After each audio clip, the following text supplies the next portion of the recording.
Bless you. Salud. Salud. De nada, papi. Hey guys, so I wasn't sure if I was gonna do this video or end up uploading it because you'll get why, but I'm not gonna stay shut to abusers attacking their victims ever. So this video is gonna get super intense, but before I do get into this video, I do want to say that this video is sponsored by FamiSafe. This is basically an app you can download for Android or iPhone, and it's to protect your children on YouTube. And I don't know about y'all, but my son has an iPad. He has, well, he doesn't have a phone, but when he does have a phone, he's gonna be on YouTube because these kids love YouTube. You turn the TV on these days and kids go straight to the microphone and say YouTube, and it's just like you have to make sure your child isn't watching creepy stuff. And I have a Nintendo Switch. And he has a Nintendo Switch. FamiSafe is releasing their new feature for YouTube monitoring, and I'm gonna plug it in. There will be 20% discount code off in my description box. This is to protect your children on YouTube because there's a lot of creepy stuff out there. And basically it is for Android, for iPhone, which I have an iPhone. I don't know who has an Android, but I'm sure there's some of you that have Androids out there. I don't know if you guys noticed, but like when I upload now, I have to like check off boxes. And it's like, is this made for children? And they ask you a whole bunch of stuff about children. And sometimes if I have my child in my YouTube video, even if it's like a mukbang with him, they'll demonetize me because it has a child in it. So YouTube is getting really strict about children on YouTube because the potential threats of having a pedophile approach your kid, or creepy violent videos, or any type of violence really. Like imagine your kid stumbling on something that's so scary that it will traumatize them. And it's just family violence, child suicide, drug use, and pedophilia have become such a huge thing for kids to stumble upon. And I don't know if you guys remember that really creepy video that was going crazy last year, Momo, I don't know. And it was literally kids were K-I-L-L-I-N-G-ing themselves from that video. And that's exactly what I'm talking about, and this is what the app is for. FamiSafe is to protect your children from watching something like that or having a video like that of any type of source get inside their head for them to even consider anything like drugs, violence, or, you know, self-harm. So basically, if you download the app, you connect on either the Android or the iPhone, you connect this app to YouTube, and then YouTube can detect anything. Any inappropriate YouTube titles, descriptions, comments, etc. Even the search history, you'll be able to do it. And yeah, you'll be checking up on your kid, and that's kind of spying on your kid, but I'm sorry, but we're living in crazy times. We're living in a crazy world right now, and I feel like anything we can do to protect our kids, we should be doing it. And that's just my thoughts on it. You'll get an alert, obviously, on your app if there's any suspicious activity, and then you can go from there. And I suggest, if you do get alerts on this app, to block, and protect your kids from any bull crap on this internet. So everything will be in my description box. You guys can do research on it. If you do want it, if you have kids and you want to install it on their phones or their iPads, or their Androids, if you have an Android, then look, do your research. It's 20% off, and put your kids first and their safety first, because the internet is filled with a bunch of weirdos and a bunch of weird shit. So if you guys know, I have done a few story times on my first boyfriend. I deleted the one about him. I had made one maybe like 2 years ago in 2018. And it was like really dark, like the lighting was really dark, and I ended up deleting it. It wasn't up long, I ended up deleting it. So a lot of people, especially if you're new to this channel, welcome to this hot ass mess. I just took it down.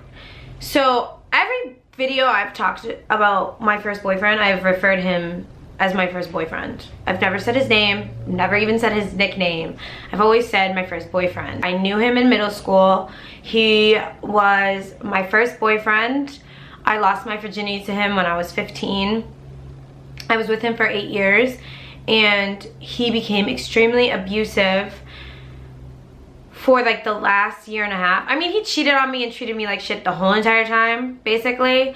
But he became extremely abusive and almost psychotic towards the end because he was making his own drugs with a family member and doing them. So it was slowly eating away at his brain to the point that he got diagnosed being a schizophrenic, okay? So it took 5 ass beatings. 5. 1, 2, 3, 4, 5. For me to say, I wasn't raised like this. My parents would be so disappointed in me. I'm disappointed in myself. For me to get up and walk away from the situation. And when I mean get up, I mean the last time he beat my ass, okay? The last time he beat my ass was in his room. He left me outside in the cold without my jacket because he got pissed off at me. So he grabbed me by my hair, threw me outside, and held my keys behind the closed warm doors. So I had a skinny tank top on and some sweats, and it was the middle of March, and it was freezing because March is probably the coldest month in New England. So I was literally freezing to death. So I started sobbing because I felt like hypothermic at this point. It was probably me being dramatic, but I felt hypothermic. And then after maybe like 20 minutes, he let me in and he was like, I'm so sorry, some sociopathic type shit.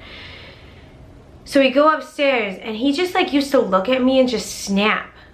And that's because he was schizophrenic, so he was like hearing shit, and I knew there was something wrong with him, but I didn't know he was schizophrenic till years after I stopped dealing with him. So he got mad at me. He like threw me onto the ground and kicked me in my rib cage repeatedly. And his mother heard the thump thump thumpity, so she ran in the room. And when she ran in the room, she did absolutely nothing. She screamed at the top of her lungs, "Ay Dios, stop." Didn't try to put her hands on him to stop him. Didn't try to get me off the ground. Did absolutely nothing. So he then, after like the 20th hit to my rib, while I'm on the ground curled up in fetal position, walked over to my head and spit on my face. So I picked myself up from the ground and I walked out the house and I left. Never spoke or talked to that dude again. I ran into him when I was 11 weeks pregnant. He was in the same theater as me and I acted like I didn't know him. And I saw him when Marcellus was a baby. I went to when he went to Little Sprouts, I went to one of the other mom's parties and he showed up. Come to find out, she hooked up with him too. Small world. So he was there and he looked strung out. He looked like a drug addict. And I don't know if you guys remember this, but I think I told you he came up to me and was like, when I was leaving, I was like putting Marcellus in the car and he pulled up in his car and was like, "Hey, like, what's up, Gabby?" Like, nothing, like, we cool. And I was like, he's like, "I just want to say sorry about everything I did to you." And mind you, his pupils were blown. He was completely out of his right fucking mind. And then he sped off. But I've never once said his name. Once. So I get this email. And this is why this is like so important to me. And I just like, I need to say this because I never got, and I'm gonna get emotional because I never got help for it. So my first ever relationship in my life was an unhealthy one. And I was skinny and I was sick all the time because of my skin disease, and I was broken down mentally by him playing on that insecurity of my skin disease. I was cheated on, I got my ass beat, and I never got help for it. Never told my parents what he was doing. I think my father knew, but I didn't want my dad going to jail. I never went to the cops. I was always lying. It was like, just like he was a drug addict, I was being like a drug addict because I was lying to stay in this unhealthy situation that was doing absolutely nothing but deteriorating my mind, my body, my soul, and my life.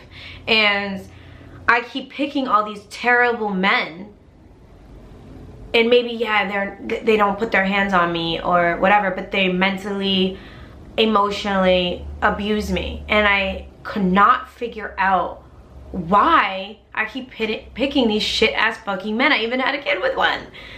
And it's because my mind stopped at the age of 19. Like, I'm trapped there when it comes to relationships. Well, I'm working on it, but I've been trapped there for so long, even in my 30s, and there's so much damage. There's so much damage from that situation. So I'm an advocate, and I will always be an advocate, that if someone is not right to you, you speak on it. If you're in a situation and someone is not treating you well, speak on it. Tell someone. If you have a YouTube channel, speak to the world. Tell anyone, because if you don't, you'll get trapped like I did. And a lot of people don't understand this, but YouTube is like my outlet. It's like my therapy. I'm talking to myself, but I'm really talking to like a lot of people that look up to me and that care about me. And it's something that I do because I need it. And I will never not be an advocate for victims or people that are going through it, because the justice system is fucked. That it takes a woman, and it gets me so emotional, it takes a woman dying or being like beaten so bad that her face is distorted for the rest of her life, or acid getting thrown on her body that she doesn't look the same anymore, or she's in a coma in a vegetative state, for the law, for the fucking law to take it seriously. I never went to the cops. I don't have a paper trail. I have my mouth, my sister's testament, my closest friend's testament. From them, they used to pick me up and I had bruises all down my leg, and his mother. And his ex-girlfriend who saw him hit me. So, and I saw him hit her. So it's like, that's all I have. I don't have a paper trail. I don't have medical records. I have nothing. So if I were to ever, if I had ever went to court, or if something were to ever happen to me, he would have gotten away with it because I chose to stay quiet about it. There was a news, I watched the news this week, and it was about a woman, and she killed her husband. She's like 23, and she's getting sentenced to 19 to life. And she had a paper trail. She went to the cops multiple times. She went to the hospital multiple times, all because of her husband. There was a paper trail. There was evidence that she has been getting abused for years. And because she was getting no help from our justice system, she had to take matters into her own hands because she had a child. There was a child involved, and she killed this man. And the judge threw out her medical records, her police records, and said it wasn't enough. And I'm just thinking to myself, what does it, so it really, like, as women, we have to die. We literally have to die for people to take our situation seriously. And this is why I want everyone, if you're in a bad situation, to speak. Speak, make a trail. Make a fucking trail, make the fucking ground shake, bitch. Make it fucking shake. Because we don't have it easy. It's crazy. It's crazy. A chick will sleep. A chick will sleep with 50 dudes. Right? But she's a hoe. She's a fucking hoe. But the one time she gets raped because she slept with those 50 dudes, it's like it's questionable if that actually happened to her. A chick will be with her boyfriend, and then he's abusive and gets raped. But it's not rape because, you know, that's her boyfriend. She must have allowed it. But if a man says something that happens to him, there's no question about it. And it's just like, we're living in crazy times. And as much as we have women activists and feminists and women rights, we are never, ever, ever going to have it easy like men do. We just won't. And the reason why I'm doing this video is because I got an email. Okay, so this email was sent on January 27th. And it said, "Hi Gabriella." First of all, it's not my name. So the following is in reference to my first boyfriend's name. I am a family friend as well as a paralegal for high-profile attorneys in the Boston area. One of his family members reached out to me for a consultation in reference to their concern on the effects that you've been speaking on him in a vilifying manner on his character via your platforms, may have from a legal standpoint. First of all, when's the last time I did a video on my first boyfriend? Was it like last year when I talked about the screwdriver situation? Like, mind you, I never said his name. Ever. Literally ever. So, what do you mean I'm speaking on his name? No one knows his name except me, you, his family, and him. Okay, I'm gonna continue. His PTSD is being triggered as he has learnt of your mentioning his name in your platforms. Bitch, where? And he's in fear of his life. He is in fear of becoming a target of any violence from and by people searching his name and address. Is this bitch tapped? Just like him? Like, this bitch gotta be out her fucking mind. Out of her fucking mind. Therefore, this email is an attempt of having you cease and desist any kind of mentioning of his name in your platforms. Again, I've never mentioned his name. I am not asking you as a paralegal, but as a mother, sister, and friend. I don't give a fuck about you as a mother. I don't give a fuck about your sister. And I don't give a fuck about you as my friend. Let's be clear, Miss Thing. So then she says, I hope you understand the fragility of the issue. Mental illness is a serious concern in our community, and there are events that we would like to avoid for everyone's safety. I also have the responsibility to mention that defamation of character is punishable in the laws of Massachusetts, and vilifying someone, even if your statements are true or biographical, is one of the punitive damages, I'm getting so pissed, under the governing statutes, especially if it imposes a threat in someone's life. It is within our interest to avoid any consequences or backlash for all the parties involved. That sounds like a threat to me, not to him though. It is imperative that we are responsible and conscious adults in all we do, and we use our platforms to create, build, or contribute to our society and communities instead of hindering them. We would appreciate if you would also take down the videos in which you mention his name. We have them saved as well as the email sent to you in case this goes any further. We appreciate this in advance. So, that was sent, and I didn't respond. I sent it to a lawyer, and it's almost comical. Like, it's almost comical. First of all, and I won't say her name, you're a paralegal, you are not a lawyer. Let's get that straight. Second, you didn't list these high appointed attorneys you work for, because my ass would have called them right away and had you fired. Period. Period. You're writing, and this is what fucking gets me. He beat my fucking ass. His mother fucking watched. His brothers fucking watched. Okay? He tormented my life. He ruined me, a part of me. And I'm still trying to work it the fuck out so I can have a healthy, happy relationship with somebody, because I'm 31. I'm not getting any younger, you know? I'm just not. So I'm sorry if you bring up his PTSD and I don't give a fuck. I don't give a fuck. How dare my abuser have someone contact me about his PTSD? And the crazy fucking thing is, right? If I had actually said his name and he decided to go through with this, which I never did,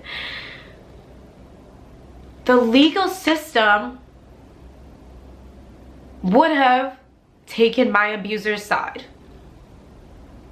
They wouldn't have even heard me or cared what he did to me. Even if I had a paper trail, if I had gone to court for this, they would have done nothing. So did I take my videos down? No. Have I said his name? No. And do I give a fuck about his PTSD? No. Because guess what? I have PTSD. It has ruined every single relationship I've ever tried to have because they were all toxic, just like he was. And every toxic relationship I got in after him has broken me down just a little bit more. So, I didn't respond, sent it to a lawyer. Lawyer's like, this is absolutely unprofessional. She can't even spell correctly. So then she proceeds to send me another one. I'm glad to see that you didn't mention his name. However, his name is still rare, especially in a small town. Also, the fact that you guys mentioned it a few times indicates people to search it up. I saw that one of you, because my sister had a video and she had said his name.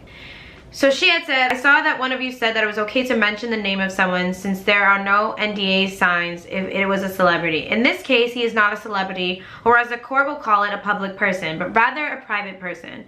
And not only private, but also with medical needs. U.S. courts handle cases for private persons versus public persons, celebrities, public figures like you, very differently.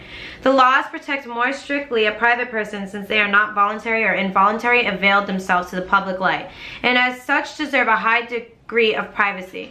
The burden of proof is much easier for a private person plaintiff since they only have to prove defamation statements with that of the ordinary negligence, which may be the case here, especially if you're admitting in the video of your knowledge of his mental illness.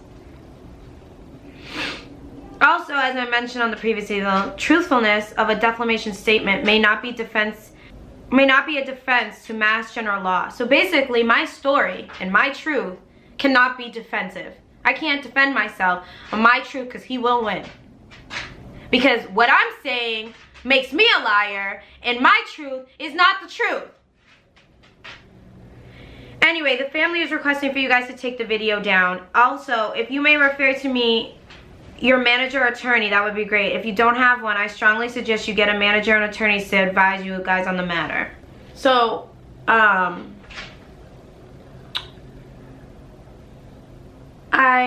this happened a couple weeks ago. I've just been sitting on it and thinking about it, and I was silenced. And my abuser from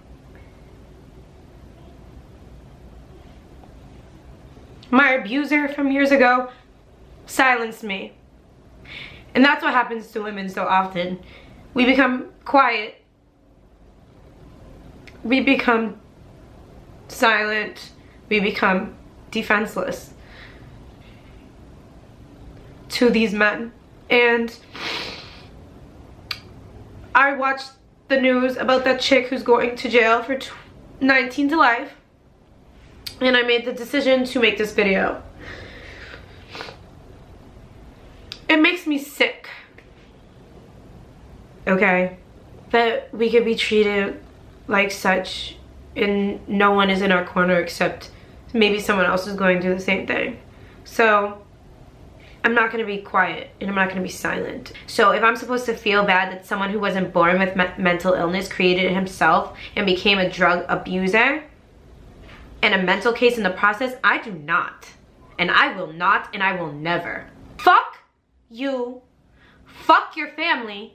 Fuck this paralegal. Wouldn't your bosses love to know that you are stepping out your fucking neck to write a victim of your abusive family member when you're not even a lawyer acting like you're a lawyer? Wouldn't they fucking love to know? So fuck you, fuck him, fuck that whole family, and fuck his PTSD. I will never, ever, ever let that man, trash piece of human, he's not even a human being. He's nothing. He's literally a waste of life. He is literally devil's spawn. There's people that are sent here from hell, from the pits of hell, that the devil created, and he is one of them. I don't give a fuck, and I will never let that fucking spawn ever in my life make me be quiet again. Imagine you're finally taking the right steps to get over this traumatic situation that this person put you through, and he finds a way, because your abuser always finds a way to come back. Years later, he's finding a way to come back talking about his traumas. Fuck your trauma. Fuck your trauma. I hope, for the love of God, you're in a straitjacket somewhere in your own fucking thoughts. And whether or not you are getting the help that you need, and you're working on you, this email goes to show that you're not, because you could never and would never. Someone who's a decent human being and knows they did someone wrong and ruined someone's fucking life would never write them trying to make them feel victimized again. So I hope you end your life in a straitjacket somewhere, dealing with your traumas and working on it. And I will never, ever be quiet to you or to anyone that comes into my life and fucks it up even just a little bit. So this video is to every woman, and this video is for you, because they will. Your abuser, even years after they're done abusing you, or you walk away, you get out of the situation without dying, will try to find a way to come and remind you just how broken you might still be.